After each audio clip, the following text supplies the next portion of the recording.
Lizard యొక్క ఊడిపోయిన తోక ఏ విధంగా రిగ్రో అవుతుందో ఎప్పుడైనా ఆలోచించారా? ఫ్యూచర్లో మనకు కూడా ఈ ఎబిలిటీ వస్తుందా? ఏ విధంగా లిజర్డ్స్ వాటి యొక్క తోకని రిగ్రో చేయగలవో ఆ సీక్రెట్ ఏంటో చూద్దాం. లిజర్డ్ వెనక ప్రిడేటర్స్ వెంటబడుతున్నప్పుడు వాటి నుంచి ఎస్కేప్ కావడానికి ఒక ట్రిక్ని యూజ్ చేస్తుంది. దాన్ని ఆటోటోమీ అంటారు.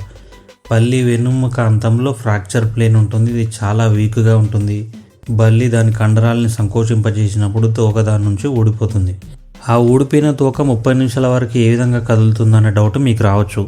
తోకలో ఉన్న నాడీ కణాలు రిఫ్లెక్సెస్ అంటే ప్రచోదనాల ద్వారా దానిలో ఉన్న కండరాలు కదులుతూ ఉంటాయి.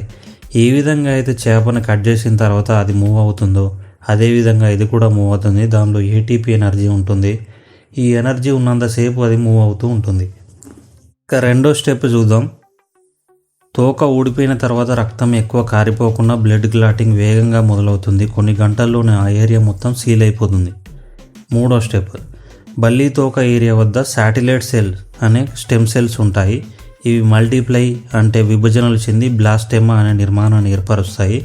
నెక్స్ట్ ఈ కణాల నుంచి తోక ఏర్పడుతుంది. మరి మనమెందుకు ఈ విధంగా కోల్పోయిన అవయవాల్ని పునరుద్ధరింపజేయలేమంటే మనకి కూడా స్టెమ్ సెల్స్ ఉంటాయి, కానీ వాటికి లిమిటేషన్స్ ఉంటాయి. గాయాలను మాన్పడానికి మాత్రమే ఇవి ఉపయోగపడతాయి. ఫ్యూచర్లో సైన్స్ అండ్ టెక్నాలజీ వల్ల ఈ సామర్థ్యాన్ని మనకు రావచ్చు.